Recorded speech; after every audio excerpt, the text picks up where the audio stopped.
Oops, it was not saved. So, okay, so we do have Khalid Usman. Apologize, actually, Marwa will take over for the presentation for critical appraisal. So as a first agenda for today, and then we will discuss the poster update for AGS.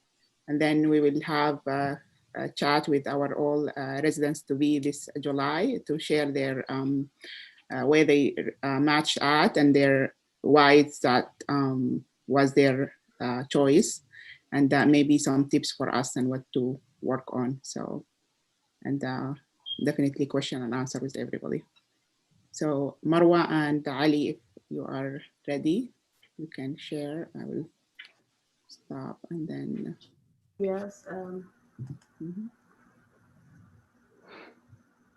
Sure. Hi everyone. Assalamu alaikum. Alaikum Hello, Ali. Congratulations to all those who matched, and best of luck to those who didn't. Today we are going to do critical appraisal for randomized control trial. I'm sorry, my camera is off, but I don't have electricity. So Marwa will be sharing our screen. I think Marwa will be reading the questions from the card. Together we will figure out if we know the answer for it. Okay, so if you can start, Marwa. Yeah. Okay, all right. Is everybody able to see the screen?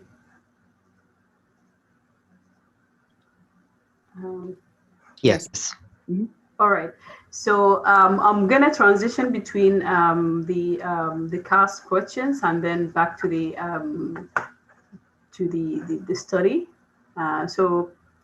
This is a randomized controlled trial, and we're gonna start by the first. Just have a quick look about what the study is about. It's hydroxychloroquine in patients with COVID-19, an open-label randomized controlled trial. And just briefly, I will read the objectives, and then we move to the questions over there. The objectives of the study were to assess the efficacy and safety of hydroxychloroquine plus its standard of care compared with standard of care alone in adult patients with COVID-19.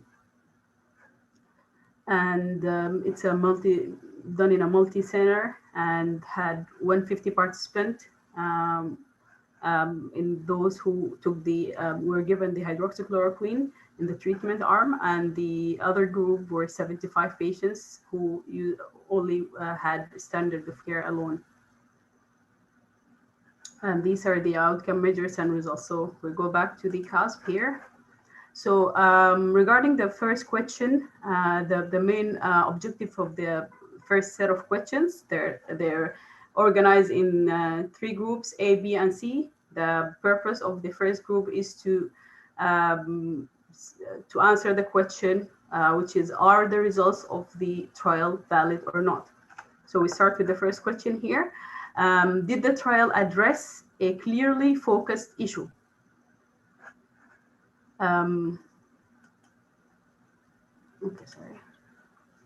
So Ali, you will be answering the questions, right? Yeah. All right. Thank you, Marwa. Before answering the question, I would like to notice you all that the link for this paper is on the app.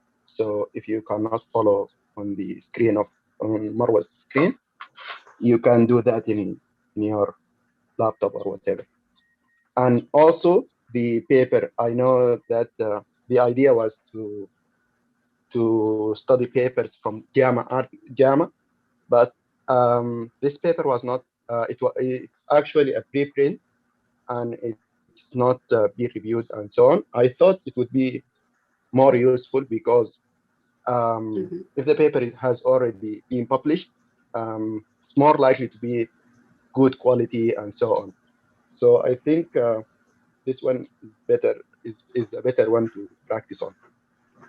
So with regard to the question, I think the answer is yes, because it has addressed focused thing.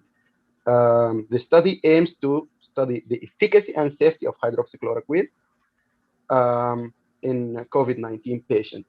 So I think the answer is yes. Do you all agree on that? I agree. I agree. Yes. Okay, so we move to the next question. Was the assignment of patients to treatment randomized? So, Okay. okay. So if we move to the methodology, it clearly says it's a randomized trial. And if you can go down to the methodology part. I don't know where, okay.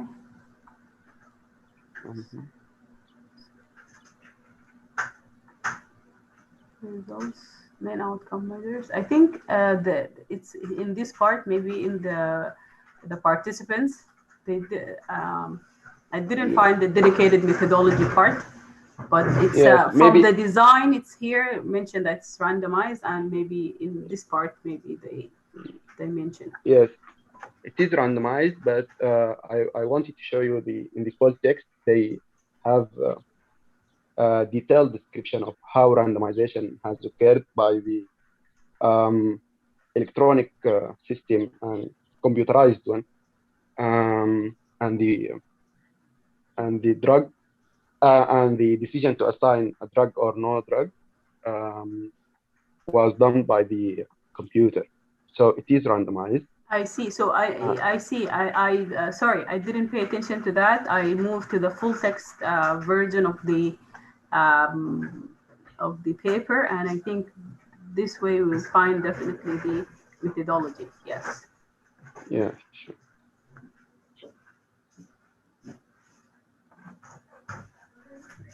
Okay. So does anybody have any question, or should I move to the next one? I think this part is about the randomization. Yeah. Right? Trial design, randomization. Yeah. Okay. I think the problem was that there was no placebo used. To those who have received the drug, they receive a tablet of hydroxychloroquine. For the control group, they receive the standard of care only, with no tablets or no anything to compare. I mean, both groups were not blinded, and that we'll come across that later on. Yeah. Okay. But it is randomized for now. Yeah. All right. I have a question. So it's a multi-center study, right? So it's randomized for the all center, right? It was mentioned or something like that. Yeah. Yes. Okay. Start. It was done in I think 15 or something governmental centers, and it was randomized according to them all. It was, I think, 70. Initially, they were 150 patients. 75 supposed to have the hydroxychloroquine, and 75 shouldn't. Placebo. Yeah. Yeah, I think placebo or something, right? And then there was no placebo in this trial, actually. Okay, so Ali, this raises a question here. I think the answer would better be like we cannot tell or no, because if there is no placebo, there is no like blinding, and there is no like, so in the hint here, they asking you to consider how this was carried out. Was the allocation sequence concealed from the researchers and patients or not? So both groups were already knew about the if they were on treatment or not. if the patients had knowledge of that because they had an extra tablet, and the researchers themselves were not blinded. So I think this affects the results in some Well, sort of way. But I don't think I don't agree with you actually. mhm. I think randomization refers to if the participants already know before they participate they are receiving the drug or no drug, but it was randomized because the participant didn't know beforehand. Once they participate and they sign the consent, then the system generates a number and decide it's treatment or not treatment. So yes, it was not blinded and there was no placebo, but it was randomized. No one could know beforehand that he or she would take the drug or would not take the drug. So anyone else has? I don't know if anyone Yeah. has Yeah, any. yeah, yeah. I agree with you, Ali. The process of randomization is totally different from blindness. Right. The randomization, as you can, like, sometimes it can be with computers, and the patient cannot expect what the medication he's going to be, and the provider or the investigator will not know and cannot assign a patient to this is randomization. But blindness is something else. So I think it is randomized, but I don't know if Yeah. it's double blinded or not, or blinded. We can Yeah, say. I agree with Ali also. I think it's randomized, but it's not blinded. Like it's not either single blinded or double blinded. So single blinded is either investigator or the patient does not know what they're taking, or the investigator does not know that who is taking or who is like what are the patient groups they're giving that medicine. So in that perspective, I think it's not blinded, but it's randomized. Okay, fair enough. Yeah. I agree. Yeah. So we move to the third question. Were all the were all of the patients who entered the trial properly accounted for at its conclusion? So Um, this well, I I think we believe. need him. Yeah. Yeah, I was going to read the hint here. They said consider what the trial stopped early. Yes, Uh, the trial was stopped early. There was interim analysis. They found the results interesting beforehand, before they end the period, and they stopped it early. So yes, the answer to the first question, yes. the second one is were patients analyzed in the group to which they were randomized. Where patients analyzed in the groups. Uh-huh. Uh, Okay. Um, mhm. you mean the initial randomization, right? Yeah, I think the answer to this is yes, because it's an intention to treat Yes, one. So exactly. yeah, they regardless of what happened to them, if they continued to take the medication or they stopped taking it at some point, they were analyzed according to the group to which they were initially randomized to. So I think that and the answer to this one is yes. So Yes. overall we might say I'm not sure, cannot tell, or yes, one of the two. Actually, I can't tell if anyone can have an answer for it. I do have a question, Ali, regarding this. So the study was ended early because the results were favorable or because of organization? What was the reason behind ending the study early? Well, their organization have an interim analysis. They found that there was no difference between between the two groups with regards to the mortality and the 28 day viral shedding or seroconversion. So there was no interesting result. So they stopped it beforehand. So I think in this case, the answer would be yes. So all of the patients who entered the trial properly accounted for at its conclusion. So it concluded early, but still all of the patients, we consider them, right? So I think it is yes. This is my guess.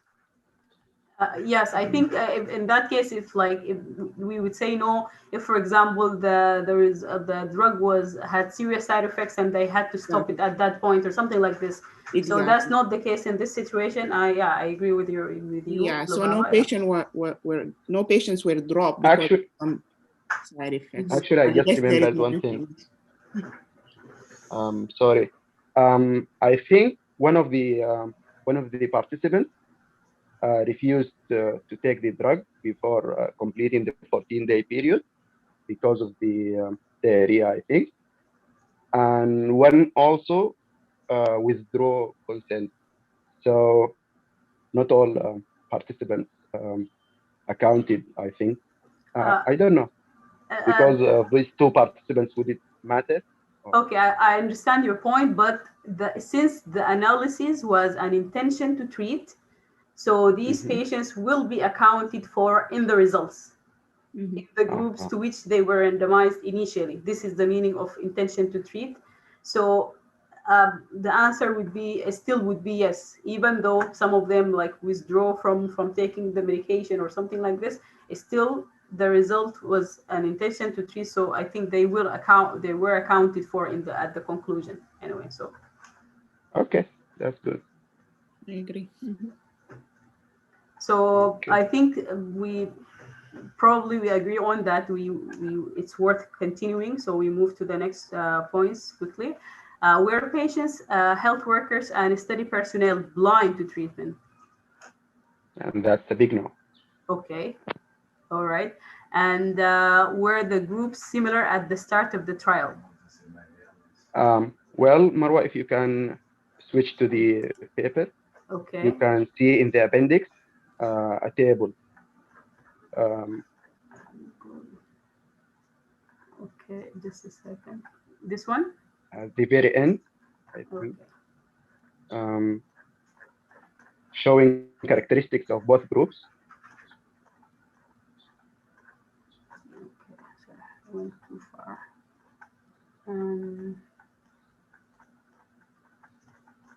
Is it before the discussion?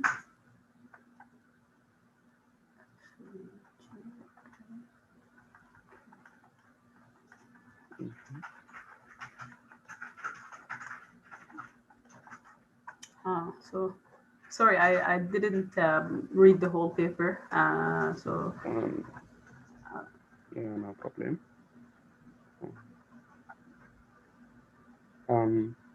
Anyway, there was a table in this paper showing the characteristics of both groups while Marwa is looking for it. It shows that they have many similarities with regards to the age, the gender, the comorbidities, and so many things else. But sorry, I couldn't find it. We just take your word for it, and maybe someone like every one of us can look later into the details of it. Or if anybody wants, we can go to the methodology part. They might have written something about it. Okay.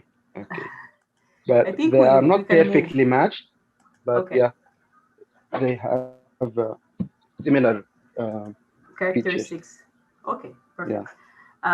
So the question number 6, aside from the experimental intervention, were the groups treated equally? Okay, the answer would be yes.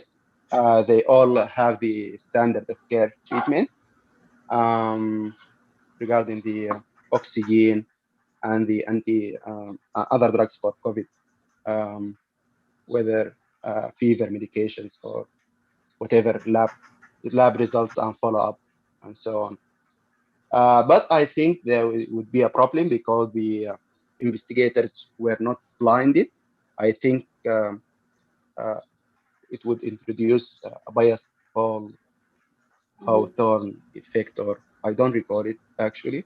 But the investigator, I think the investigator would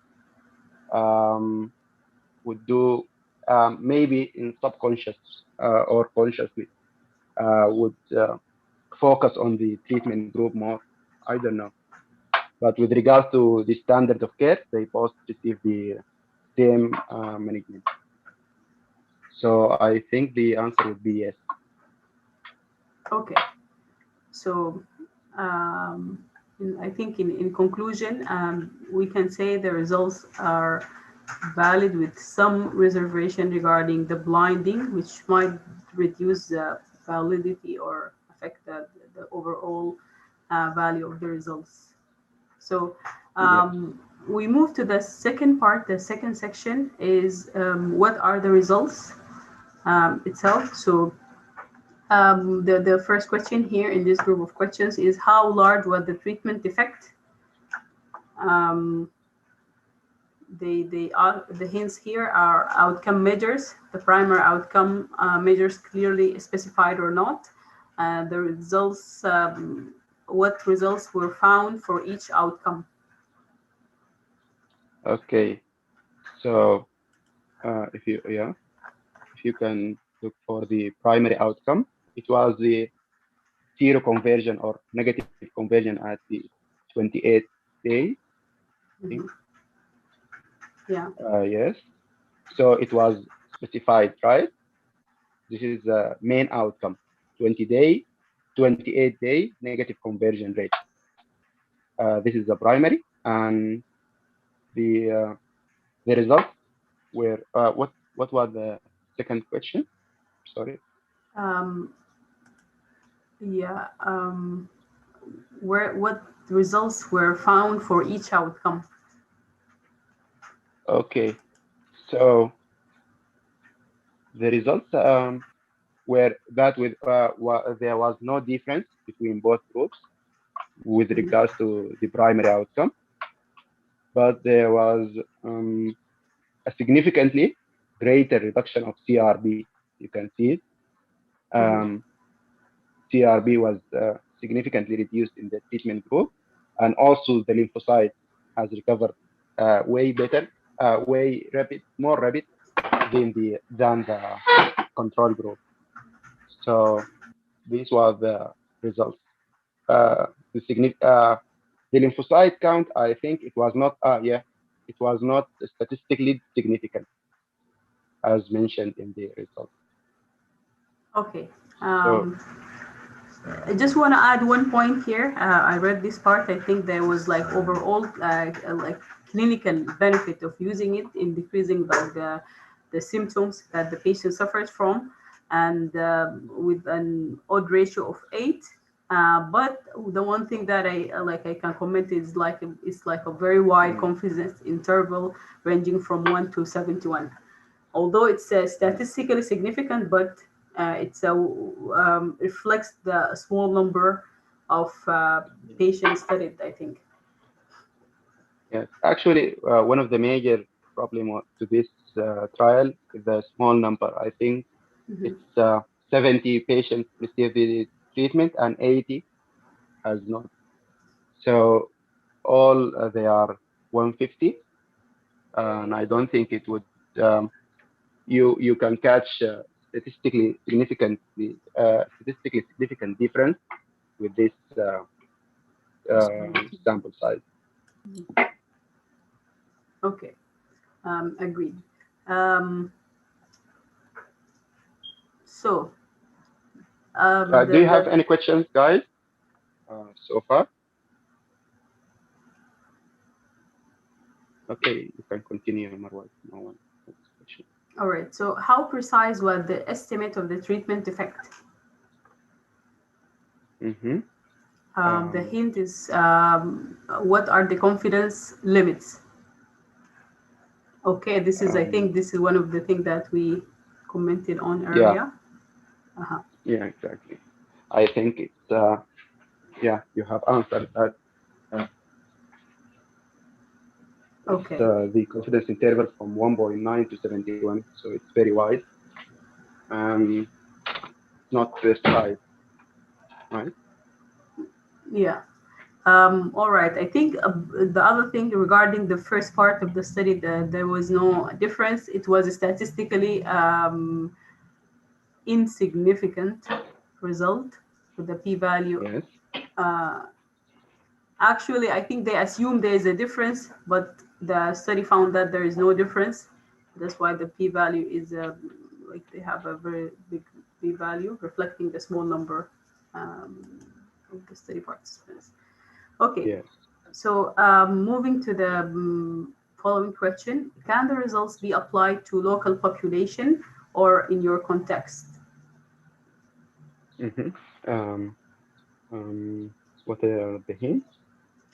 Okay, so the patients covered by the trial are similar enough to the patients to whom you will apply this, and how they differ, if any. Well, I think according to their inclusion criteria, they have anyone above 18 who has mild or moderate COVID-19. So I think we could apply this result to, although the sample size is not large enough, but I think we can apply it to the local um, patients here or anywhere. Do you agree, me, Marwa? I think so. Other than being from a specific geographic location, just like I think the thing to consider is the outcome over there versus like if any studies about use of chloroquine, for example, in the U.S. or in Sudan. So I don't think the geographic location plays a major role here. Mm-hmm. It's not a specific disease, a specific area or anything. So I agree with you. Okay, that's good. Okay, so the 10th question is were all clinically important outcomes considered? Uh-huh. So So, if there is like other information you would like to see, to have seen, um, and it's not available in that context, like if anything, any more information that you think is required or should have been done, but it's not included in the study. well, I don't think, according to my understanding, I don't think I needed more information. Uh, so I don't Okay. know. I think this is the last question here. So, are the benefits worth the harms and costs? Um, Even if this question is not addressed by the trial, what is your opinion regarding this? Um, well, I think the answer would be yes, because I know the result was not positive. It, it say that hydroxychloroquine is no better than other treatment, but at that time it was uh, it was very important to know that because many patients over the world, many mm, the media has announced, and the Donald Trump and so on, they all pushed the hydroxychloroquine to be used. So I think this trial is very important and was a necessity at that time to understand the effect of the hydroxychloroquine. Especially, it has an in vivo effect, and in the lab, it has antiviral effect, but it has no effect on the human trials. So I think the answer would be yes. Do you Oh, agree with me, Marwa? I agree with the part that it's important from the perspective of gaining knowledge about the COVID-19. It was necessary at the time, but I do believe, I'm not sure, but I do believe their question would be in the current time, right now with the available knowledge and experience and data all around the world. Do you believe that the benefits of this medication? Because you're speaking here of applying the results of their study to your own population. Would you use hydroxychloroquine for patients with COVID-19 or not? I think this what they are after. And maybe someone can correct me if I'm wrong. Mhm. Okay, well, according to my understanding, after reading this paper and other papers, I wouldn't use the hydroxychloroquine for COVID-19 patients. So I think that that's in concordance with the results of this paper and other papers, right?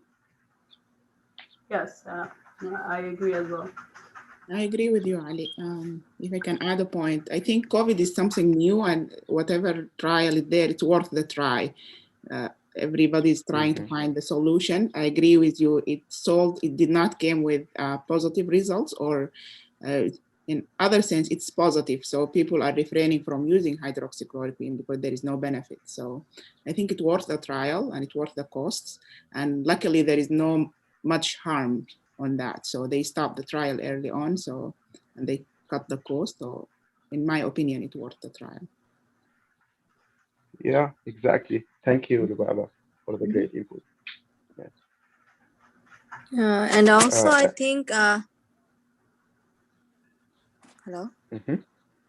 Yeah, we I hear you. think it. Yeah, I think it does not reduce the death from the COVID, or like does not reduce the number of people needing like mechanical ventilation. I mean, also it's not it caused some other side effect also, and then a placebo. So I think it did not, in this case also, it did not appear that it is like very helpful or efficacious than anything. However, there are some other research also that people who are taking hydroxychloroquine for other reason, let's say like a rheumatoid arthritis or lupus, in United States and I think all over the world, people take that for a very minimal, like not the same dose we are expecting to use for COVID-19, but very maintenance dose for those. So there was a research I found after this paper that does it work for a prophylaxis, because people who are taking hydroxychloroquine, how is the incidence of those patients to having COVID or the severity of COVID, because they're taking it already for other reason. But I found that is not helpful either, because I think those people already have a autoimmune disease, right? Those are rheumatoid arthritis, SLE, those are already autoimmune disease. So hydroxychloroquine was not a good choice for a prophylaxis as well. That's all I want to share. That's interesting, actually, Sumi. Thank you. Thank you, Sumi. One point that also the author has issued is that it might be the effect of hydroxychloroquine on the long run, meaning that it has a slow onset of action, and that's why it did not appear within the 28 days. And maybe it has an effect over months or so. And that's also a problem, because it's with an acute infection like COVID, it wouldn't be of great value.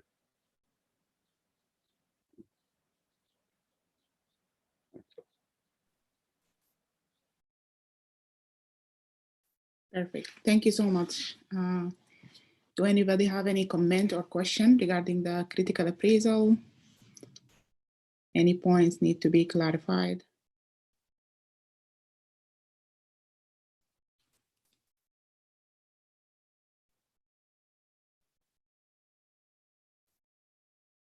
Feel free to jump in somehow. Okay. I'm not getting the hand to see if someone wants to. Yeah, I raised my hand. Yes, thank you. I want to say thank you for the process what they did, Marwa and Ali. It was really interesting, and the contributions from everyone, from you, Lubaba, as well from Sumi. All the points mentioned, really, it was an interesting conversation. Thank you. I learned from those interactions. Thanks. Thank you, Mulham.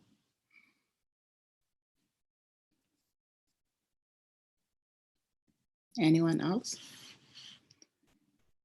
Feedback about the critical appraisal? Do you want to do it another way, or this one with some engagement from all of the fellows is better? So any idea?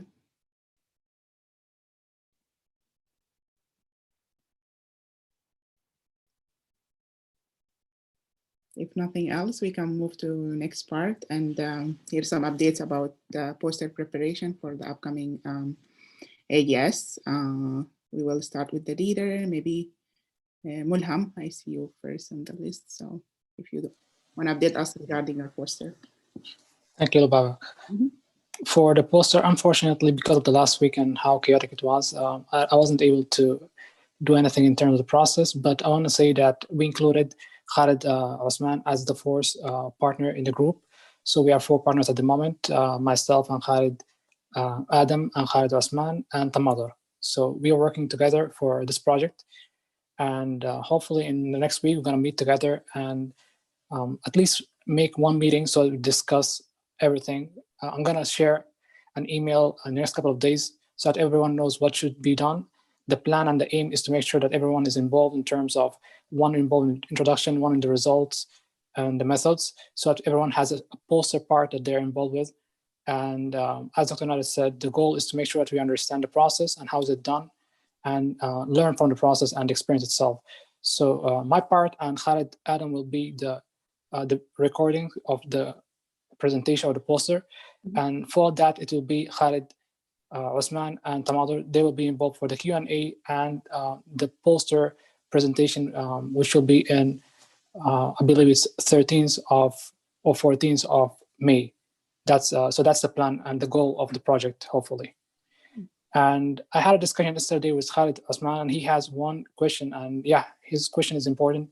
And it's for everyone here and as well as Dr. Nader, in terms of, do we need a manuscript for the process, or should we just prepare directly a poster for this project? Is there a need for a manuscript for this research that we are doing, or should we go directly towards formulating the poster and there's no need of a manuscript? That's the question, and thank you. Thank you, everyone, and thank you, Mohammed, for that. So for the question, I think if I understand the question right, I think it's just a template PowerPoint that could be one slide, could be up to, I think, 3 or 4, 5 maybe. Anyways, it will be similar to the ones that and abstracts required, like in addition to the allowance for more than one slide. So you just create, I would suggest if you 4 can create a Google slide, like a PowerPoint online, and then you can add the same abstract that we submitted. Make sure it's colorful, whatever the appearance that you prefer. And then rehearse each part, you and Khalid. If you are the beginner, then rehearse your part. He will do the rest. And then record that maybe in a Zoom meeting similar to what we are doing now. And see if you feel comfortable, maybe you can share this with the group. I mean, your team will be available, like, is it Tamador and Khalid? Then they can give you feedback. When you are done preparing and everything is ready, then you can ask the rest of the group to see and give you feedback. By that time, I think you'll be ready as a team for submission for that video. It's the same, you can play as a questioner, and Khalid and Tamador will be able to answer your question if just to see how they will prepare for that as well. Thank you, Dr. Nader. You're welcome. Thank you, Dr. Nader. Thank you, Mulham, for the question and the update. I'll move next for Marwa. Go ahead, please. Yeah. Well, first of all, I just would like to share a few points. I watched the meeting, last week's meeting. I apologize for not being able to attend. And I wanted to answer a question I think raised by, I'm not sure, Ali or Khalid, about merging the video or making the video. I think it's mentioned here, if I can share my screen, in the AGS website, that the poster can be done through Zoom, the video. So you don't have to go through like a long process of trying to merge two videos together. Actually, they suggested using Zoom. So it's going to be the same as this, what we do now. You just schedule a Zoom meeting. For example, the two people who are going to be the presenters, they join the meeting together. They share their screen. They don't need to share their photos. I'm not sure, but I think this would be better. And they can read and they record. They start recording. Same thing that we did for the slides for geriatric. For the geriatric medicine, the slides that we presented. So it's going to be the same process. They just save the folder as MB4, and they name it a specific way. They have a specific way of naming it, last name of the author, and then first part of the presentation. I think that, for example, the name of the presentation, or the title of the poster, for example.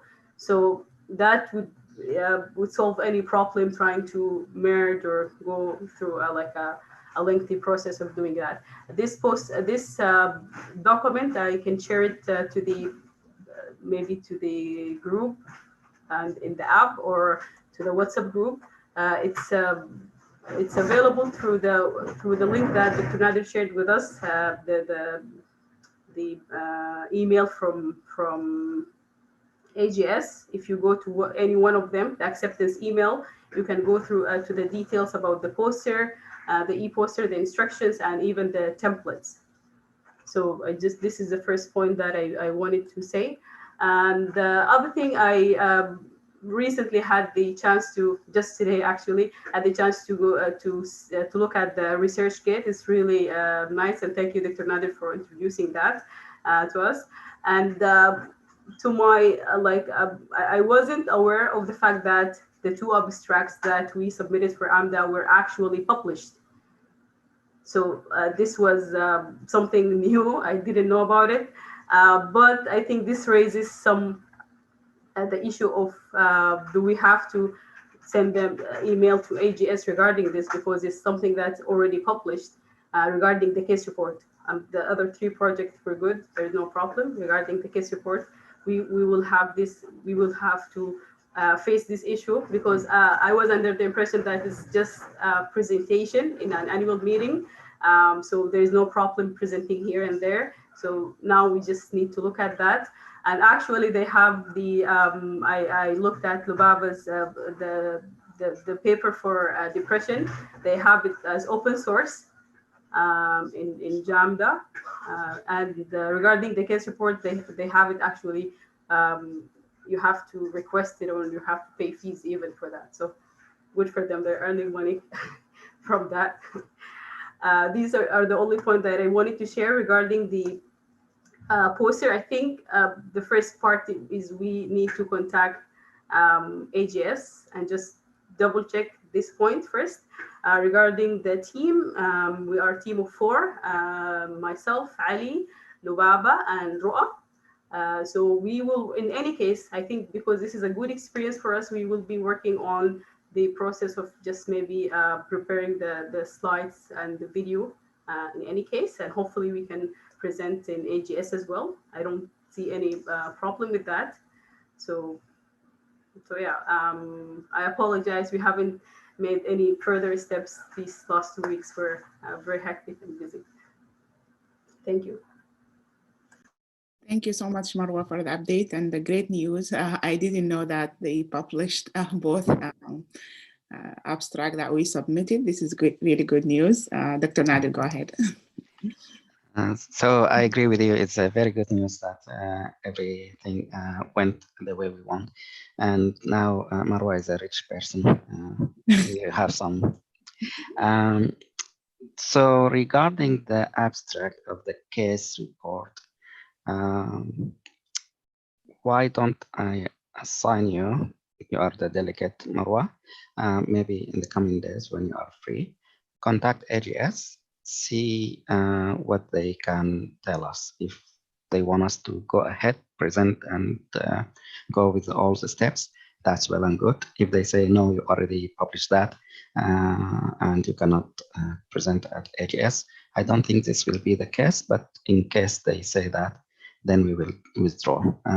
It still will be a good exercise for you and your team to do slides and do the video and present, and maybe you can show it to your friend, or even if you want to put it for the next fellows, as the students of MSU, files will be used as just samples. So it will be useful for the future if you want to work in that sense. Even if it's not presented, it's already accepted in another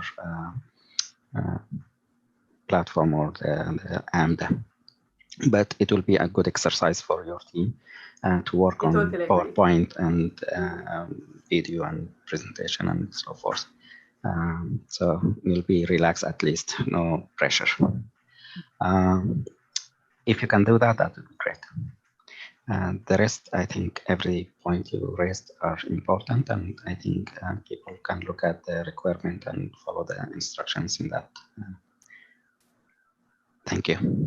Thank you. I just wanted to share, this is the depression paper. It's in JAMDA here, and it's like they have the issue of 2021 in March 1st. So they have the paper with all of the. I found actually this in ResearchGate, so I wasn't sure. Like I thought everyone was aware of this. And then this is like the other one regarding the intra-articular steroid injection. They have it here for like $35 or something. I don't know if they're gonna give us any money. Unfortunately, you waived your right for money. Okay, no problem. Just having this and just like this, starting the process of publishing something or being involved with such project is definitely a great thing, and I'm very happy for everyone. And hopefully we will have more things to work on. Marwa, as you're sharing your screen, I just shared the NCBI link to the Zoom to our like chat box. Can you share that? Yeah. So it's in the NCBI link for the paper for the depression one I found. Yeah, I just opened that one. So the lesson here to go home is don't sign any paper that you waive your fees. Or don't worry, you're so right. it's your right, yeah. Now, I thought you are rich now, Marwa. I can share it if you can find the. Yeah. Did you open it, Marwa? Yeah, it is in the chat box. Yeah, so I just wanted to show you guys that in the PubMed it already published. So I found that a couple of days ago. I did not know that anybody is not aware of it. We had a very hectic week, so nobody was paying attention for anything. It's really good news. Congratulations, everyone. Yeah, it's good to see our name in PubMed and all that, I guess, although you're not earning money because you don't have a financial conflict. As long as it gives us, it can advance our, like our goal, that's good enough, I guess. Definitely. I can't agree more. It's an eye opener, so we need to pay attention what to sign to in the future. All right, thank you so much for the update, Marwa, and the great news. I will look, next leader is Somi. You can update us regarding your poster if you had the chance to do any updates. Yeah. So, okay, I'm sorry first that I apologize for not opening the camera today. There is some problem. Anyway, so my project actually the same thing. Because of the match week and all that, I don't want to force anyone because I myself was not able to do much because of the stress and all this. So actually based on my previous email, so all of us supposed to done our work by today, like 20, but I did not followed it up because of these things. I'm sure that most of us probably not able to do it. However, I will, after this meeting, I will email everyone that we are in the process of making the poster. I already assigned everybody's duty, like who will be doing what part. So all of us know like what's the process and how to do it. And then we all together will have a Zoom meeting and then we'll finalize the next. And then I will send the final copy to Dr. Nadir and whole team for for his acknowledgement and all that. Then I will record. So yeah, that's probably it. But I have in my group, I have me and Omnia will be presenting the paper and preparing some of the slides, and also I have Rua and his name is Well, I think. Yeah, so Rua and Well, so all four of us will preparing the slides and presentation, but Rua and Well will be the primary person for question and answer session, and we'll prepare for that in future. So that's the update. Thank you. Thank you. We understand it was a very stressful week and we were not expecting that much. And the good news is like it's still in a month from now or more. So we do have the time to work on all of these points. I think the leader for the fourth project is not attending today, Khalid Usman, but if any one of his group would like to share any updates, please feel free. For the project COVID Unfolds. Actually, Khalid, yesterday, day before yesterday, he contacted me how to upload the video. So I said like all of us will work together that how to, and I agreed with Marwa. I saw that I think Zoom would be a better option because then one shot and then the presenter can present and then done. I think it's better to do with the Zoom at the same time. So I talked to him. I think he's kind of in the process of preparing the slides already, and I think he's ready. But I told him that because of I think he did not apply this year. So I told him that most of us as we are very busy for this week, but like the next following week we will discuss these things and we'll finalize how to proceed. That's all I know about that from him. Thank you again, Somi. Thank you. Anybody else has any input or comment? Any question regarding the project? Well, I think Khalid was thinking that it's crucial, as Mulham asked the question. It was crucial to prepare the manuscript before the presentation. But as for the rest, as we know now, we don't need the manuscript. I think everything was covered by Suli. Thank you, Ali.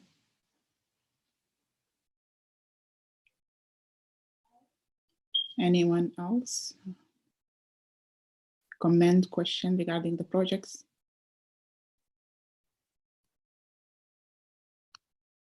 Okay.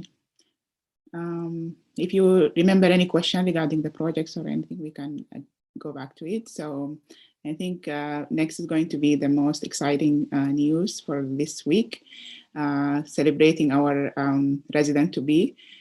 Congratulations again and again and again. And I would like to make a quick chat with each one of you who matched to share what criteria they use to rank their list, if they do have a list, and if they rank at their first choice, and why was that their preferred.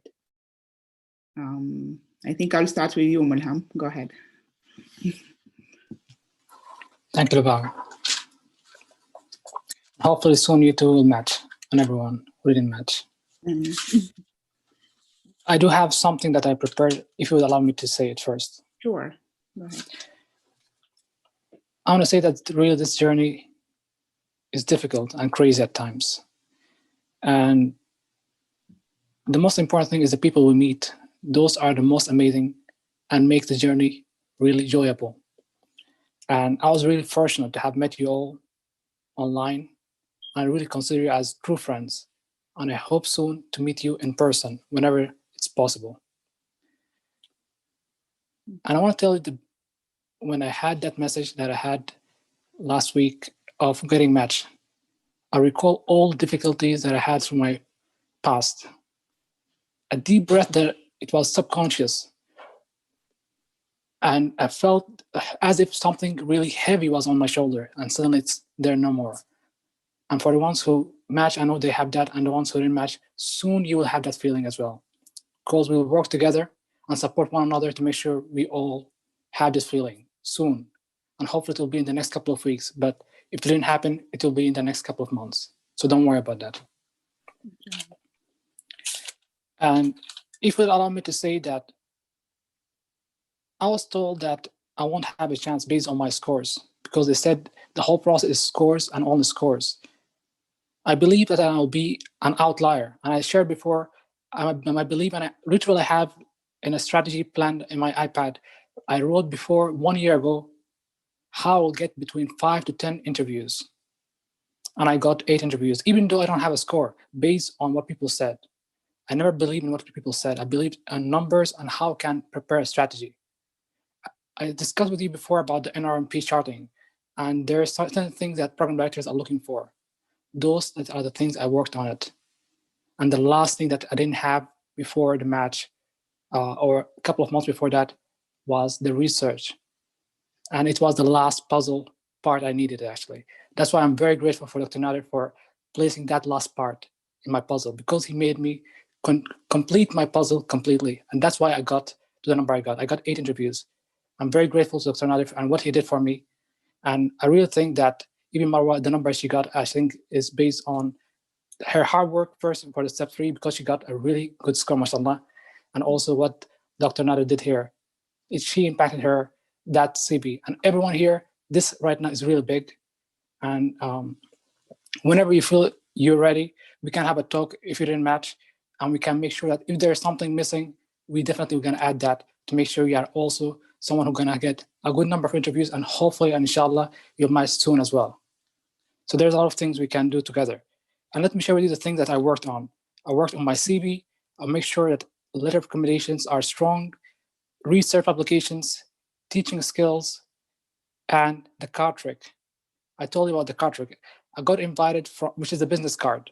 I spoke about it before. I got 2 interviews from them, and I was given one of my business cards during the interview from the program director. She said, "We know you." That's something that's not common. So they were very impressed by the move. Anything that if it is done in a way, if you think beyond, and in the next couple of years, how will they recall me? After 1 year, they showed me the card again. So definitely it had an impact on them. Yeah. That's something I want to share with you. And also, I got invited before the match season. That's something you never hear. I didn't mention this before, but I had an email from program director saying, "Mulham, we know you, we love you, and we want to see you next week." That's how I got my first interview, day 1. I knew I was going to be invited. So I was very honored, really, to have this. I was surprised by many things that happened, and it's really crazy journey. But I believe anything can happen, because I remember 2 or 3 years when I read about IMDs getting in the first week, I said, no, it's not possible. It doesn't make sense. But I got 4 in the first week. If I did it, everyone can do it as well, because it needs just a strategy. And alhamdulillah. Thank you all. Thank you so much, Mulham. You made it very hard for me to follow that with any kind of speech, but this is really encouraging.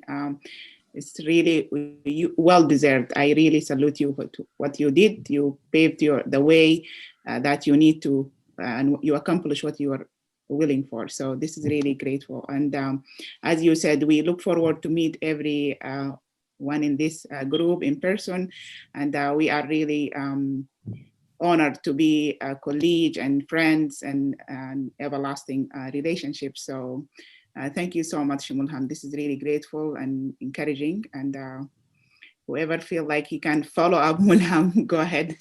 Marwa. Thank you.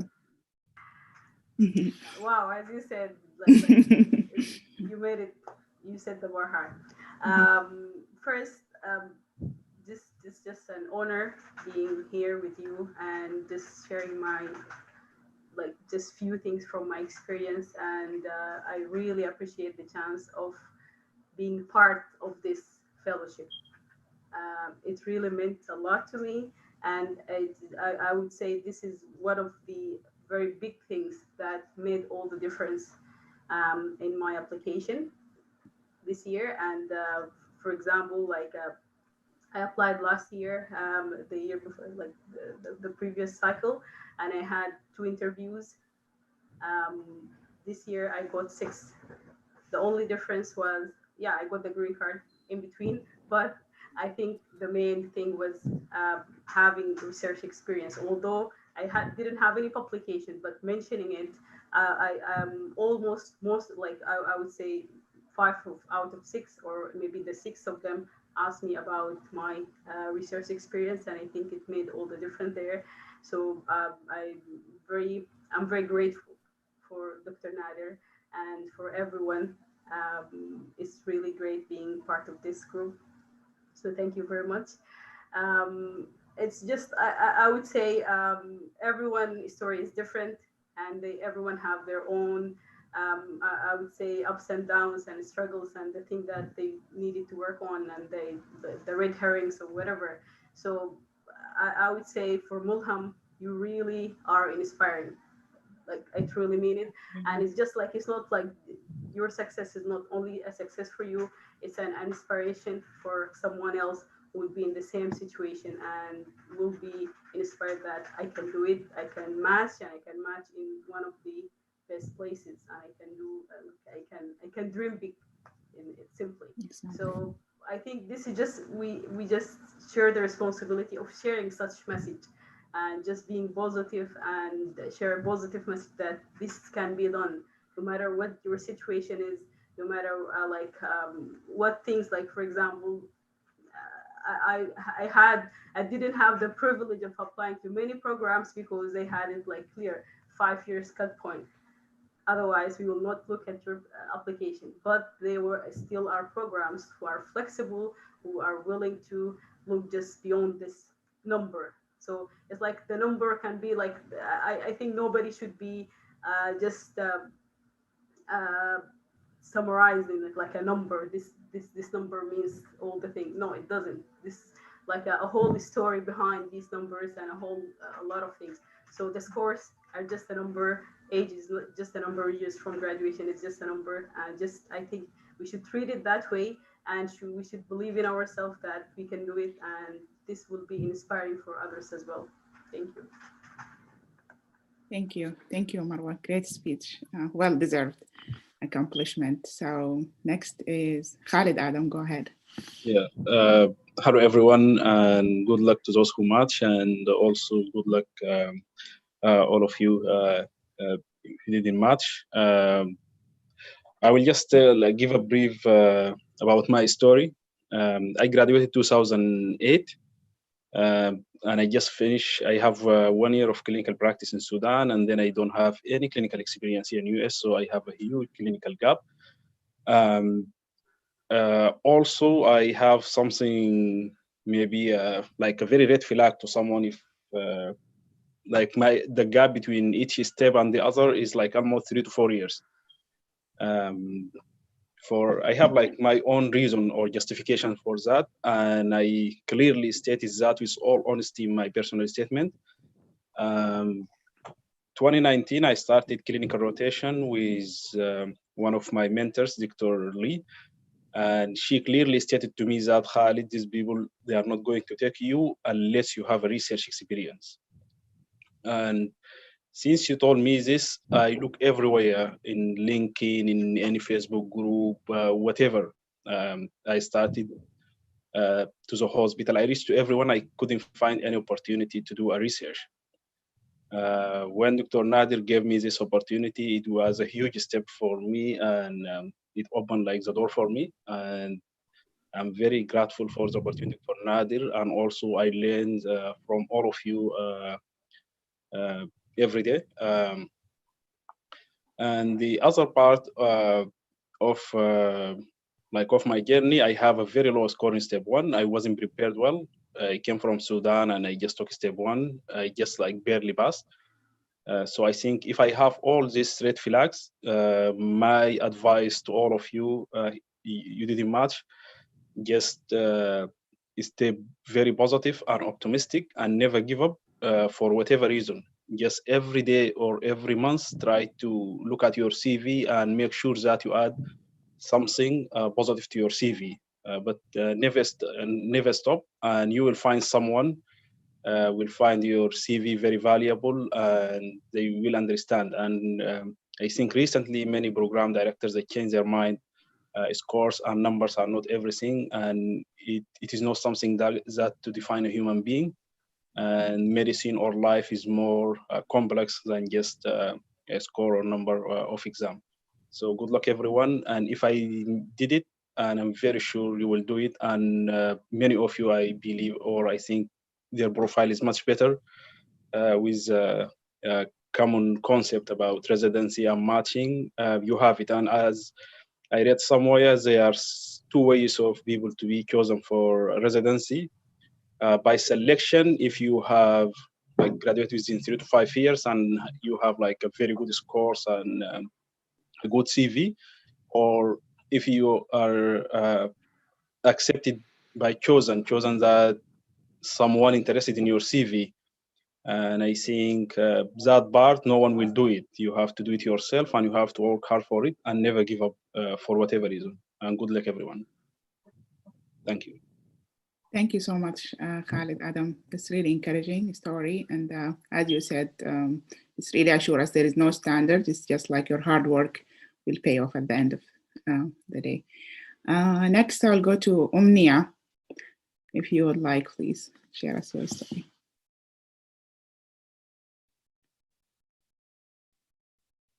If Omnia is not available, I think she might be in the hospital and she joined. Rayan, are you available?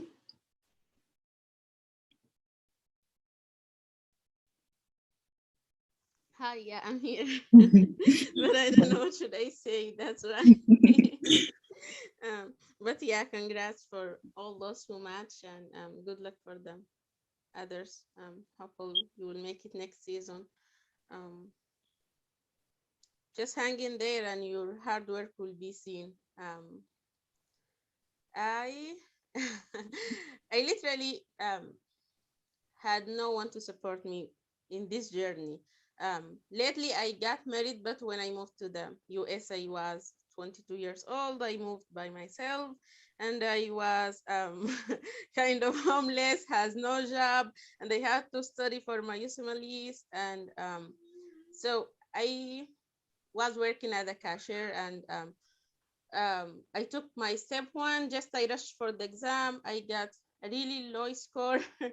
And even when I was asking people to make connection for me, they was like telling me, we can't help you with this scores. And I feel like if I have very high score, why should I look for connection? Like asking for help because I know my red flags. So no one helped me. But I think the secret behind my matching was my persistence and my strong CV.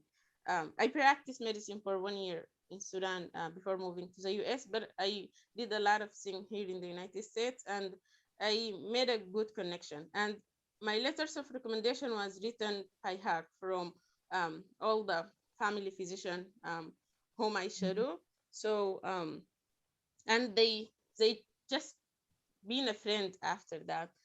um yeah, I'm so glad that I match, and if I made it, anyone can make it. um and I'm grateful for Dr. Nader for this opportunity. My CV was missing the research part, and when I didn't match, like last year I applied, I didn't receive an interview. And so on last December, I knew that I should just start preparing for the next match, and I had like 9 months. In that time period, I joined the fellowship. I started the research publishing and writing training. So I published 3 papers and started my Master of Public Health, took step 3, worked for the Department of Health in South Dakota, like as a case investigator, contact tracer for COVID, work as a dialysis technician, got like 6 months US clinical experience, continued volunteering, like for 4 years and a half in a teaching hospital here in South Dakota.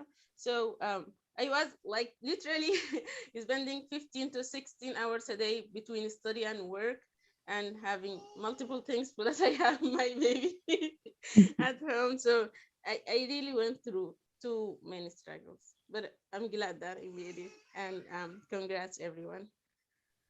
We are glad you Thank you. made you meet your goal, and thank you. That's really very inspiring story too. So good luck, well deserved. Next is Dalia. If you are available, you want to share your story. Yeah, hello everyone. Hello. Good to see you all again. Good to see you. Well, thank you so much, Lubaba, and thank you all, Marwa and Mulham, and all of you guys for your hard work. And Dr. Nader, thank you for this opportunity with working in this research fellowship. I really appreciate it, and it put us in another new level regarding everything. Um, yeah, it was a very tough journey for all of us, and it's still tough to be honest. And even it's getting tougher with time. Um, yes, I didn't match on the regular matching process. It was very hard, of course, but let's just I was just trying to brush over all of that and trying to apply for soap, and yeah, applied for prelim positions, and alhamdulillah, I got one. And yeah, I had a lot of I have a red flag. I have an attempt on step one, and from that time I thought like let's just give up at that time, and like I have no chance here, as we all know, and I also have low step scores. So yeah, I thought like let's just give up and forget about it. But yeah, that's not how it is here. Like you have to move on and forget all about this, or try to not to be doubtful and think about it in a negative way. As you said, just try to be positive and work very hard for it. And yeah, that's what I did. And even so, with the soap, I wasn't very hopeful with it. I was like, okay, well, so what? It's not like I'm gonna be the first or the last one to match at first. So it's all about being consistent and persistent. Never, yeah, be resilient. Never, nothing will stop you whatsoever. So yeah, that's what I did. Alhamdulillah, I got it, and yeah, we'll apply again next year, inshallah. Hopefully, we'll for the match, inshallah. And for sure, you guys, we all got this. So inshallah, we will match again. And yeah, that's my tiny story. Hope the best for all of you guys. Thank you so much. Thank you so much, Dalia. Uh, For sure, it's persistence and consistency and being resilient, as you said. Yeah, well done and well reserved. Yep. Omnia, I'm still calling you if you are here.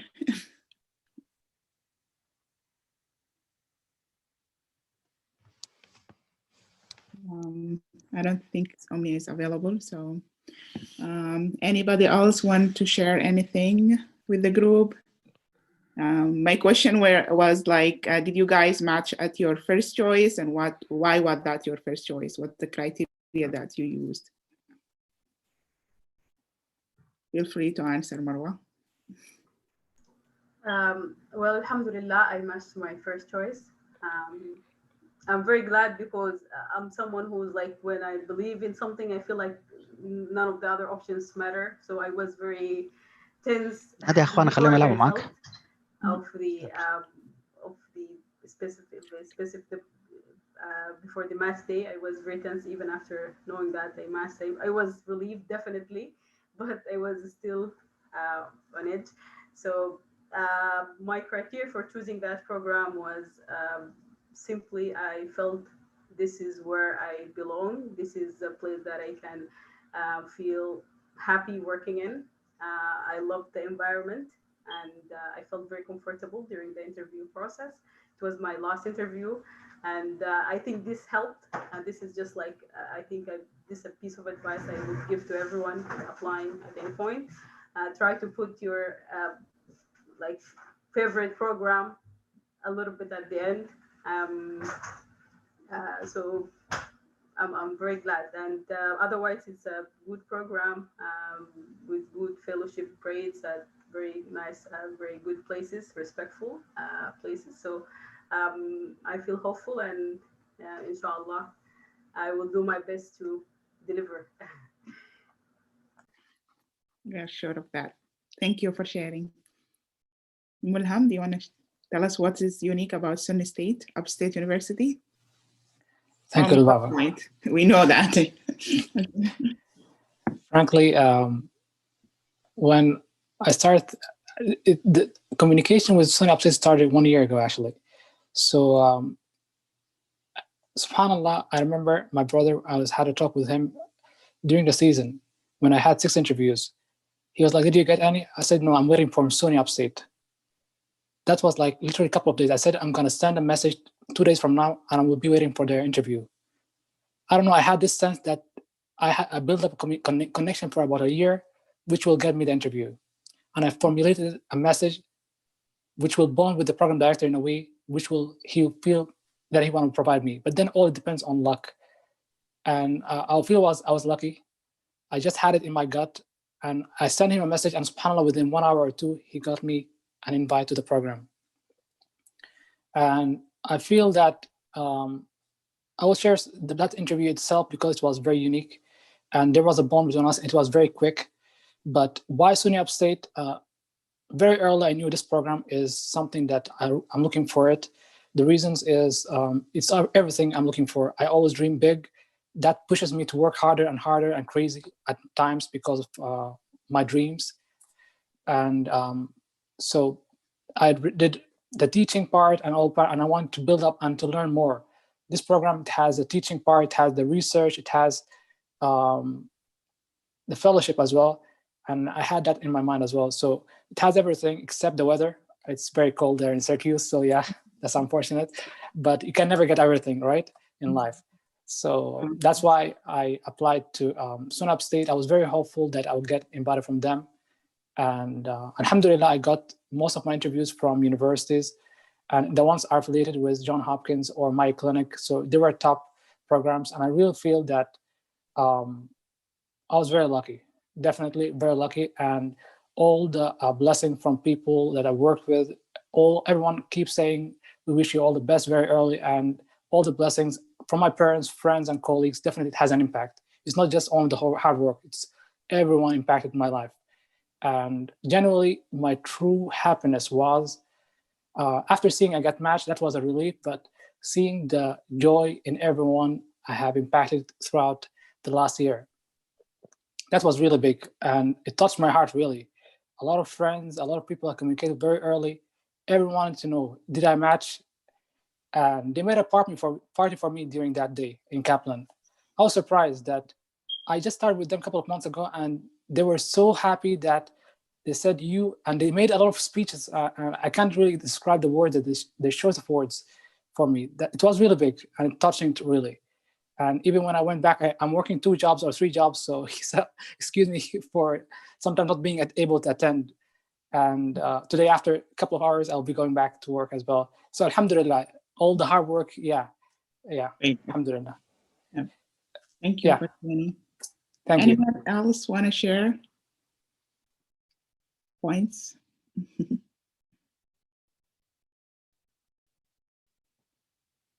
I know Roa is not with us today, but she also matched to one of the good programs, and we congratulate her. And I wish you all, guys, all the best with this upcoming summer and starting of your new chapter in your life. Dr. Nadir, if you have anything else to add, feel free. So thank you everyone for your hard work and nice word, and I really appreciate everything you did and said, and I wish you all the best, everyone, those who matched and those who didn't. And I agree with all the points that you raised and mentioned eloquently. And it's a journey, and it's a difficult one. Everyone can face some difficulties here and there.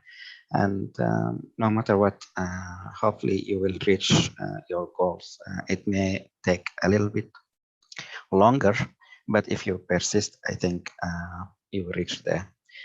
So everyone told their stories. Maybe I can tell you mine.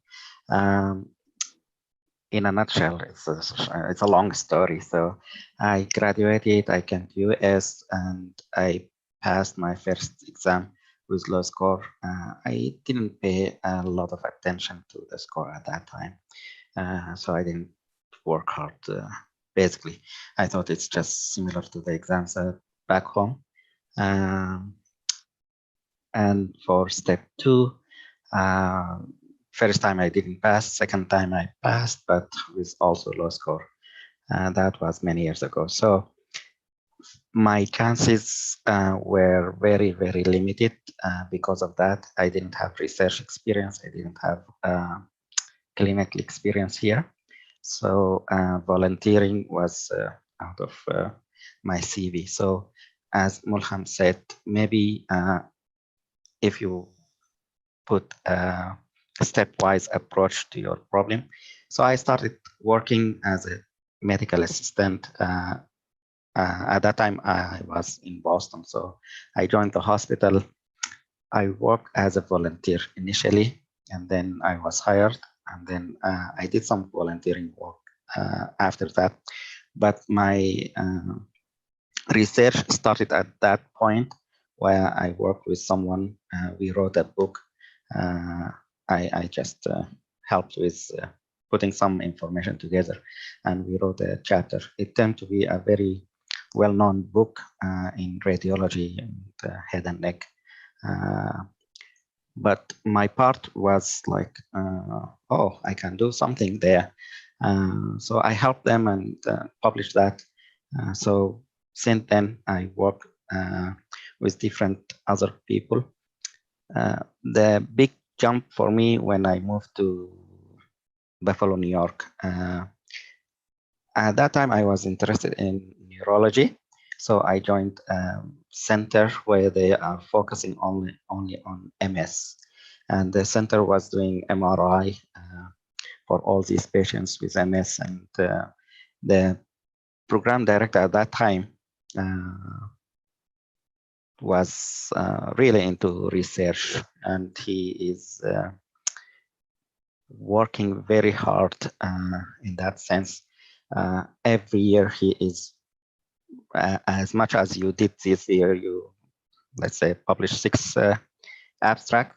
He is, every year he submit 15 abstracts, 20 abstracts, and he published a couple of papers here, a couple of papers there. So his CV is just increasing in pages and pages, basically, as far as the research. And even the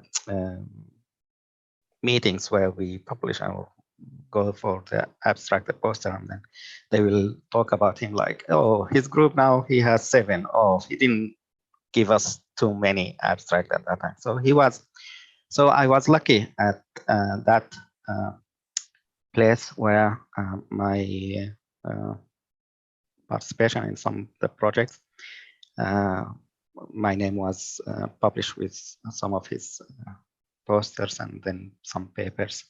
So I learned something also in the research, and my CV improved in that sense.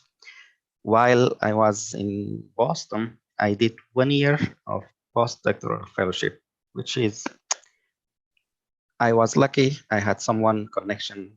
He said they need someone to work there, and it's an open position. So I applied, and they got me there. To tell you the truth, I didn't work hard with them. Looking back, I'm like, that was a very good chance for me. but maybe I was naive and I was interested in the clinical part more than the research part. So still I'm trying to apply and trying to get connection. And so it was a good year for me, but I did not want to continue that position. But my supervisor gave me a good letter, and that position was a very good help for me because it was a combined program between Harvard University Medical School, two hospital, and the Children's Hospital. So it's when you put it in your resume, it will have Harvard, Mass General Hospital, Children's Hospital. So it's kind of a big thing. Yeah. So during all these times, I have the scores, and I submitted my abstract, my application abstract, application several times, and with my low score, maybe if I'm lucky, I get one interview every year. So I go to the interview, come back, application process, apply, and just waste of time, waste of money. So I didn't match for different. I think the reasons were obvious for me, but I wasn't looking enough. But at the same time, I just was, my name was published with, his name was Zivadinov, so we call him Dr. Z. So he helped me at that point, but he wanted me to stay with him. And for me, I had my family and I started having kids. So I'm like, okay, relax. But the point I want to share is the power of connection also. At one point, after several years working in that place, I talked to one of the friends. He was in one program, like a good position in the program, the residency. I thought maybe I talked to him, maybe he will find some place for me. He told me we will try, but not everyone in a good position can help you. Their hands are tied somewhere. So I want you to understand that you can reach out to people. They may not help you in the same program, but at least they may know other programs. And if open position somewhere, then they can tell you, hey, there is open position there. And that's what was happened to me. After a couple of weeks, he called me, I think, or should send me an email telling me some program in New Jersey was open. That was a transitional year. So I submit my resume and they took me right away. I did the interview and that was, I think, June, maybe June, the first or second week of June. And I started after 2 weeks right away, or after a week right away, because I have orientation in end of June and then you start residency in July. So my time since I graduated until I made it, it's been several years. And I hope you are not gonna go through that. I hope next year, if you didn't match this year, you can get there. But the point I want you to know is just keep persistent. Go and try your best, as everyone here mentioned. Try to look at what you can improve on. Volunteer work matters, research matters, and anything else you can add to your resume, it will help significantly. Connection also matters. I think that's in a nutshell. I don't want to. Thank you. Very inspiring story. Yeah, we never give up. So we are glad that we are several of us now in that spot. So we guaranteed the connection. And guys, next maybe in the upcoming months you will hear a lot from us. So understand the rigorous of the first year, but you still gonna hear from us. So can we speak about the next meeting agenda? If anyone else want to add anything, sorry. Yeah, before you go to the next meeting agenda, I just want to thank you all and congratulate you again for matching. Thank you for sharing your stories. And I would like to share my story as well, though it's not complete yet, but just so you know, I graduated 2013 from Umdurman Islamic University, and then I did 1 year of internship in Sudan. I moved to United States in 2016. I took my step one like after a year. I rushed it. I wasn't very prepared. I didn't do a good score. Then I learned from that. I did much better on CK, and after that I did my CS as well. I was taking care of myself, my family, and taking my exams. Applied in 2019, the COVID year. I got interviews, but unfortunately I did not match. I with COVID and everything after the last match of the March match, I wasn't able to do much. I think this is the main reason. Like, it's important to know why you didn't match. One of the main reasons that I didn't match last year or this year, I haven't been able to do much from March until the August until September because of COVID, and I was trying very hard to find an research, to find an observership, but it wasn't easy. Fortunately, we met you guys. I'm very fortunate to be able to join this research group, the Telegeriatric research. Hopefully it's gonna be very helpful. I learned a lot from it for the last couple of months, and I applied again. I did not get any interviews. I tried SOAP as well. Nothing come out of it.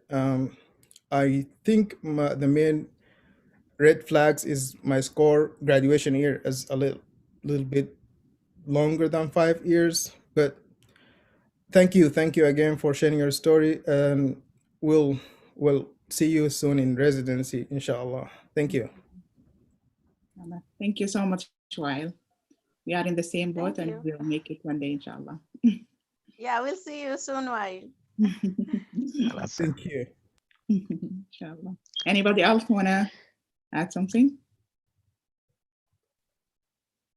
I want to add something, but if not anyone else wants to share experience or a story or anything, I'll give a couple of seconds if someone wants to go ahead, and then I will follow.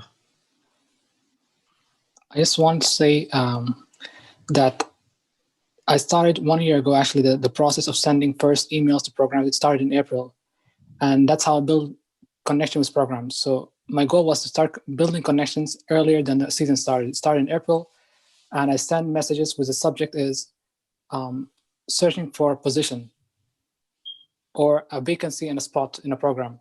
That's what my subject, and the content of the letter was similar to what I did during the season or what I shared. That resulted out of sending of 400 to programs, I got about 10 from programs. Some provide me a proctor job, which is in MedStar. That's how I worked there, and that's how I got an interview before the season started. Second of all, I got a research opportunity from one of the programs, Vanderbilt. And thirdly, I got from another family medicine program. They said, if you have a position, you are waitlisted in this program. And I was waitlisted as well in another program in Georgia. All those programs, I communicated with them closer to the season. Like, I was waitlisted a couple of months ago, don't forget me. During the season, I communicated with them in the second week. I got invited from all those programs. So I started building connections, and I got from 3 programs based on that approach. So I knew that my scores wouldn't allow me to be seen because of the filters. And maybe if I'm very frank, maybe 3 programs only provided me interviews, or 4 programs based on my score. But based on the connection that I did 1 year ahead, I was able to get 4. One program which everybody will say, you're crazy, you can't dream about it. This is somebody for 250s, 260s. What are you saying here? But alhamdulillah, like, I got invited, I was there. Most of them were Caribbean grads, American grads, but I was able to prove myself that I am similar to everyone. Scores just, sometimes we are not prepared very well for it. And then we can show them our abilities. They were surprised. During the interviews, they were surprised, and they were hopeful that I would rank them high. And I made sure that they know that, yeah, you are really good, and I'll be glad to be part of your program. And anyone here, I want to say, everyone, please be consistent, keep on going.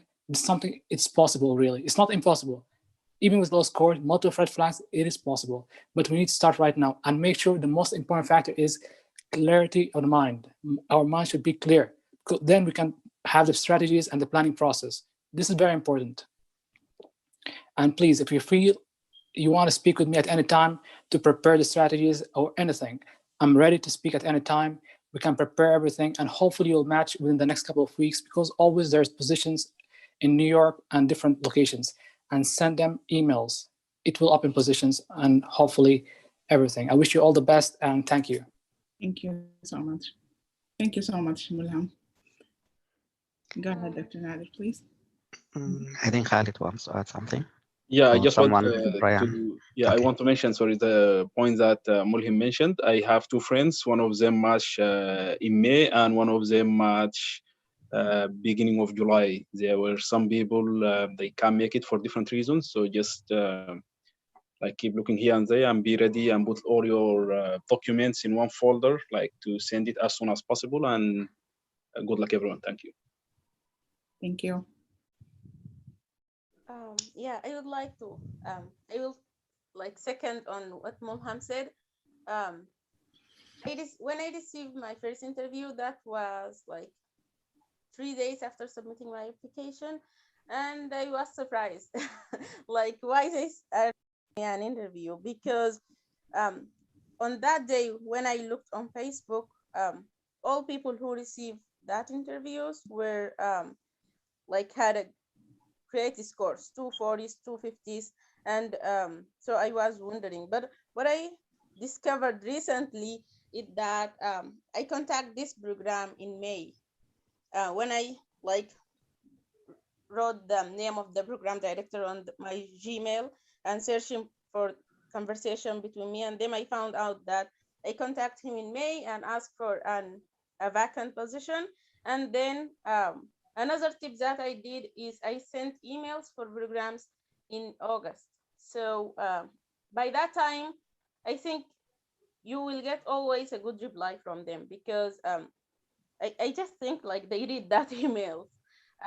So I sent him another email, and when I just send random emails for all programs that I applied. So I didn't mean that BD specifically, but I think he was paying attention to what I was sending. So yeah, I sent an email on May, on August, and on early September. So and I received the interview, and that was really a very good program. But it was internal medicine, and I am planned to go for family medicine, so I didn't rank it higher than family medicine, and they matched in family medicine. But yeah, just try to reach out to programs early, and hopefully they will read what you are saying. Great. Thank you so much. It's a useful, very useful tip. So we will work on that. Thank you. Dr. Nader, go ahead, please. So what I want to second the things that mentioned by all of you will have recently, is that for those who did not match the process the same way, you want to redo the whole work, but I'm gonna put this into steps for you. Maybe we can work on that together. So as we said, don't give up. From now until June, July, there is a chance of maybe an open or vacant position for different reasons. Programs sometimes they have problem with visa or something, so they needed someone to right away be ready for starting June, July. So if you have a list, that well and good. If you don't, make a list of all internal medicine program, for instance, family medicine. I think you can get that. Some people had it in the past. Maybe if not, maybe you can just work every day to just compile your own list, whatever you want, transitional year, family medicine, and so on. And then, as Mulham said, create your letter and start to send mass emails. Something I used in the past is using an electronic fax where you subscribe similar to Gmail. You may pay some maybe $10 a month or something, and it will let you instead of sending email, you send your email as a fax, and it will go to the program fax number. They may look at it at that point if they keep the emails in trash or something. So you will increase your chance that way. And then we will work on the message itself. And if you get any reply negative, just delete that from the list and start to the same steps of sending every couple of weeks or so until June, July. If you don't get it there, then you will start for the next match, as people say. So my story, after I finished the first year in New Jersey, I was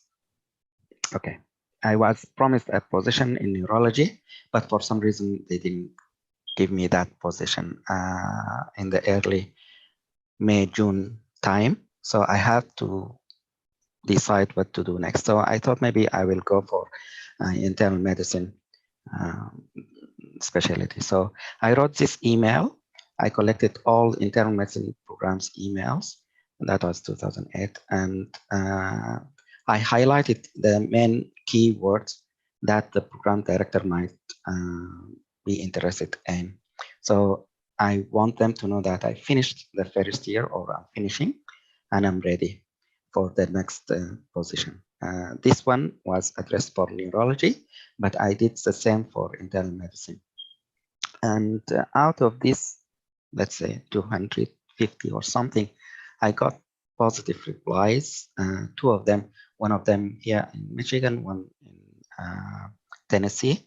And then I got other replies as far as I can work with them in different positions. It's not a residency, but I can work in research or some other type of things that they can offer in the meantime to spend the 1 year, help them do some stuff. So I had my interview with internal medicine. So again, the key point, try to identify what's the strengths in your application, not from your point of view, but from the point of view of the program directors, what they may want to look at to match their needs. And then with your first sentence supposed to be very good one, and then the rest of the email can be you can add anything to the body. Make sure autocorrect, make sure you have an attachment. In one of my email, I misspell preliminary, and then in one email I send the email without attachment. So these small things might get into the way. So this is a sample. This is what I did, and I follow that for you guys. If you want to use a template similar, you can say I'm finishing my fellowship year in this, and you can mention if you have citizenship, if you have a green card or something about the visa. You can add some of the qualification. If you want to add some of the abstract that's submitted or published now, you can say published in PubMed or something like that. And then you can attach your application, resume, letters, whatever. You can do that via email, or if you have the eFax capability, then you can do that through eFax. And try and see, hopefully you will find some programs that have some position. If they don't have, at least they will put you on the list for next year, as Mulham and Tomado mentioned. Maybe they will have some way to keep that in mind for them to invite you when for next round of the other point I want to share, maybe Khalid can elaborate more, is that there are some geriatric fellowship program. They can accept you without doing the first year or second year for internal medicine or family medicine. So I think in Missouri or Mississippi somewhere, they have one. Here in Michigan, Detroit area, Dearborn, they have one. It might be a very limited number of position, but it's an opportunity that you can try to get into. It will give you the clinical aspect, and then next year you can apply for family or medicine or internal medicine, whatever you want to do. Khalid, I will stop here yes. if you want to share. Thank you. Yeah, thank you. Yeah, one of my colleagues contacted me that at the University of Missouri, Kansas City, they have a fellowship program for geriatric medicine, and specifically they don't like require the full, I think, qualifications. So they think they just lower down their requirement to have some fellows. And he told me that this fellowship is a backdoor for internal medicine as their program. For the last 2 or 3 years, all their fellows accepted at their internal medicine program, and some of them accepted into other programs. And he encouraged me to apply that before the matching day. And so I think I should reach out to those people and contact them, and just also prepare also for nephrology and geriatric. I think they are very good fellowship to start with, and infectious diseases. Yeah, thank you. Thank you, Khalid. Thank you so much, Dr. Nader and Khalid. That's true. Actually, part of my story, I'm looking forward to share my whole story when it ended or the journey start next chapter. But last summer, I had an interview for nephrology fellowship. Actually, they do consider outside or abroad clinical experience as something equivalent to residency. But unfortunately, at the last point, they had someone had a residency in the States, so they prefer that one. But there is chance with, as Khalid mentioned, geriatric infectious diseases and nephrology fellowships as a backdoor for matching residency. And some people actually, especially with nephrology, they do like 2 years of nephrology, one maybe critical care or one advanced year in nephrology, and then get certified and board, I think, pass the board for internal medicine, and then will get their license to practice without needing residency. So we need just to be persistent, knock every door that we can find. Anyone else before moving for next agenda? Lubaba, so you remind me something also. I want to share that also if that helps. So last year, actually, when I was applying, same thing happened to me. I was trying to get some of it's called, I think, non-ACGME accredited fellowship. So they basically does not need residency in order to do the fellowship. So yeah, it was from a prestigious university, and they take quite few amount of IMG. So I was interviewed for multiple sclerosis fellowship, and before that fellowship, whoever did it, I saw that their resident profile, like it's 100% match. So I interviewed them, and the person I interviewed is the program director for MS fellowship, and he actually kind of like my publication, and I was in the process of applying for MPH as well. So overall, my application has every like someone of you, like my scores are not that good, but everything all together, he liked me as I was working as a research position at UFM also. So yeah, it's an interview done, but unfortunately, when I was interviewed, that I did not know that director was diagnosed after 3 days later on colon cancer. And I came to know from his personal assistant actually emailed me after the interview 3 months later that he died within 3 months because it was a stage 4 and it's very bad shape. So then what actually I was selected for it, and as that program director died, so there is a new program director came, and then I was interviewed again, but unfortunately I was not selected for it that time, second time. So here is the story. So there are some opportunity like that, and I think neurology has a neurology has something like multiple sclerosis or epilepsy or something like that, they also have this kind of SCG, non-SCG ME accredited fellowship.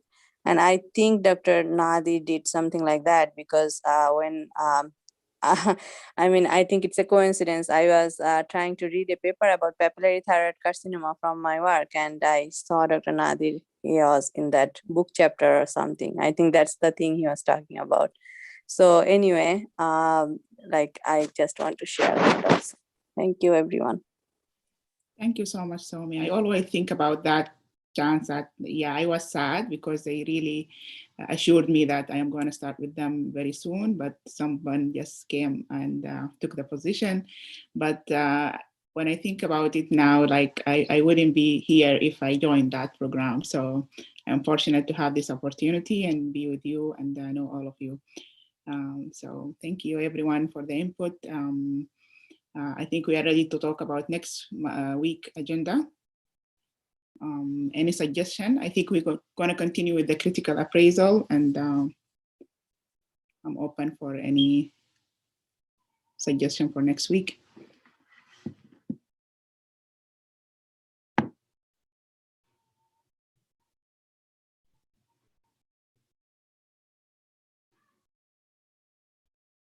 I was thinking also to share the winner posters from the presentation that we did, Marwa and I, for the AMDA. So we can maybe share that next week as well in the meeting. So we will know like the points. I don't know if they're going to share with us if there is written somewhere why were those posters were selected, but we'll share it and just for the knowledge and know different view of posters and content-wise. Just wanted to add a quick thing. Also during the time for the presentation, I was able to take some snapshots of other posters. They had like a poster wall with all of the, I think 52 or so other posters. So I think it might be helpful just to like have a look over the general structure. What posters stood out as, like, for example, good, like just to have some ideas when we are designing other posters in the future. I can share that to next meeting, inshallah. Inshallah. And I do think AMDA website is still open until the 31st. I didn't get the chance actually to go back and see like the Q&A, and but I think we do have an access for all of the posters, and that's a good idea to share with the group more information from the website. Okay. So and also, Lubaba and Marwa, did you? I will probably log in today and we'll see. But is there any other poster related to our project, like depression, COVID, depression, cardiovascular risk factors, or other risk factors? Like, is there any poster published on regards to that, so we can just take a look and then probably cite it or something like that? Any idea? I haven't came across anything specific, but as you said, we can log into the website and maybe have a better idea, but I haven't came across a similar one. Mm-hmm.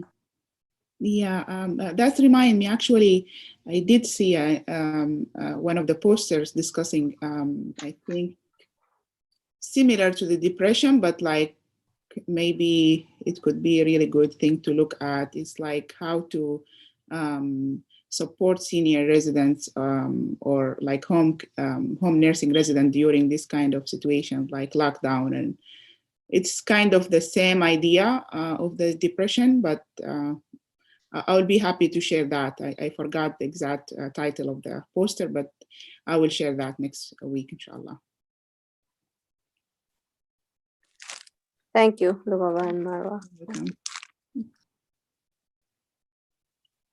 So far we do have critical appraisal and the posters for next week meeting. Feel free to add any suggestion or ideas to the WhatsApp group. If anyone have any final points or thoughts or comments.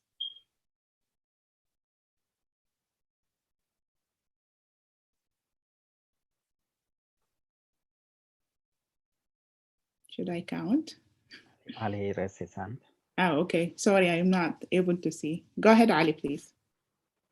Yeah, thank you. Mhm. First of all, I would like to thank you all on the inspiring stories you have shared. That's really encouraging, actually. I would like to ask those who matched maybe in the not the next meeting, but the following maybe. If they can share with us the process of the whole process of applying, how many programs did they apply, how did they choose, based on what, and tips for us to do, and how to prepare for the next match season, and also how did they rank their programs and so on. I know uh, many of you have came across that and talked about that in brief, but if you are willing to talk about that in detail, that would be very helpful for us. And that's all. Thank you and good luck, everyone. Thank you, Ali. Great suggestion. We can all help on that. If I may say, Ali's point is really great, and I think every week should be someone chosen to speak, so that there will be someone who will ask them the questions. So it can be very detailed based on the points and what are the points which are important, and everyone would share the points which could make a difference. So that definitely there is a big impact in everyone's application if they need to apply for next year or in the next couple of weeks. So yeah, everyone can be like, that's just a suggestion, or maybe two can work on it every week. So yeah, that's just a suggestion. So if it works. Yeah, that's Thanks. a good suggestion, actually. Okay. Yeah, we can see volunteers to start the process from maybe next week or the week after, if the time permits.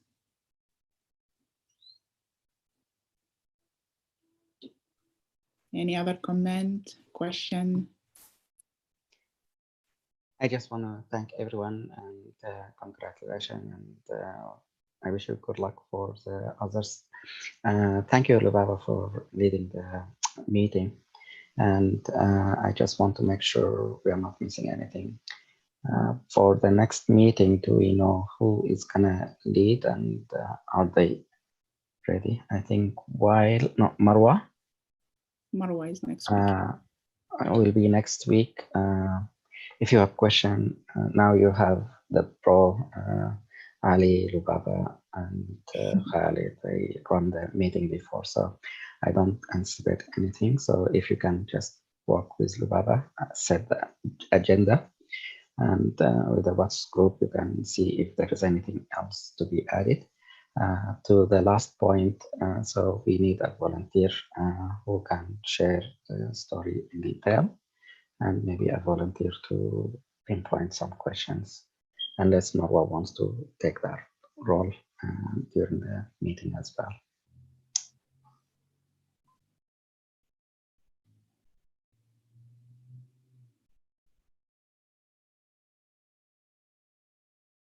Anyone going to volunteer?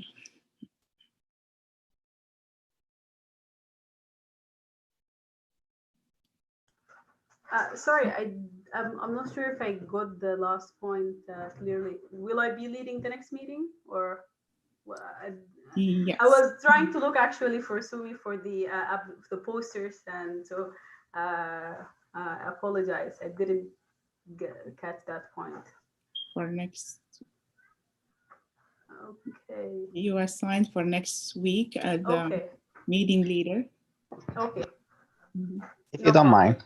Yeah, definitely. Okay. Definitely. No So after Marwa, while will you be ready? And then Khalid is not here. Khalid Adam. Ask Khalid if he will be. If not, maybe we will just skip him, and then Khalid will take his position and take it from there, just to make things in order or smooth.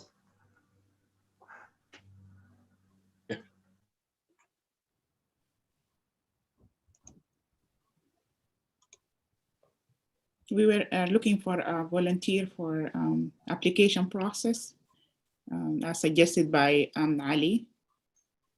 If I someone think is one of those who match should work on these applications, right?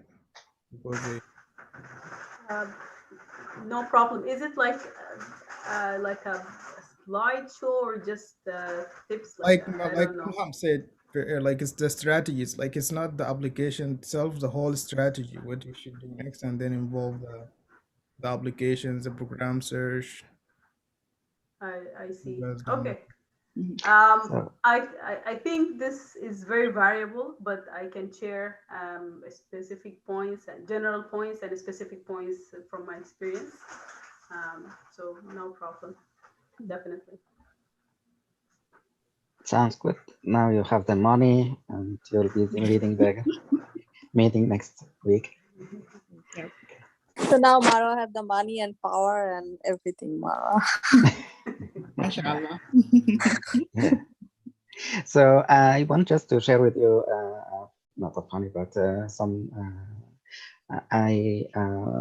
I'm taking the Leadership Essential course at MSU online, and we had some meetings. And the last meeting we were discussing about how we can use the leadership skills in a team, and what happens in the 60s and now 90s and nowadays things are shifting. So in the past, the hierarchy system is the boss and then manager, and then you go down until the employee and whatever.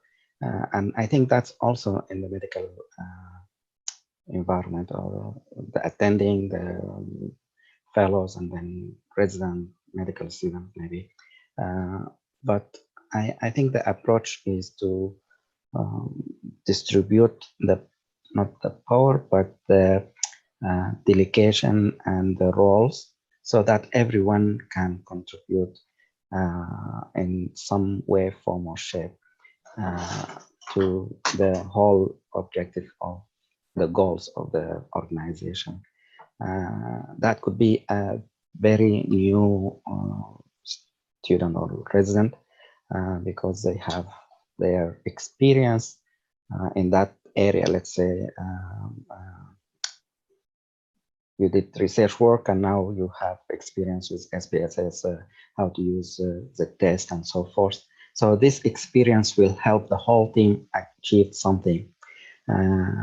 Instead of the leader would be just the old, like me, boss that doesn't know how to use the mouse. So, but when you delegate and you trust and you share the experiences and the skills, more goals will be achieved and will be forward. So I just want to share with you that I think we are doing great here. Everyone is contributing. Everyone is sharing their experience. And now Marwa will share her wealth with us.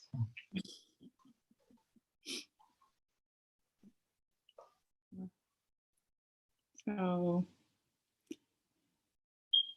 if we don't have anything else, I think we can call it for today. Thank you. Thank you, Lubaba. Thank you, everyone. I wish you all the best. Have a good day, weekend, or night. Thank you. Enjoy the rest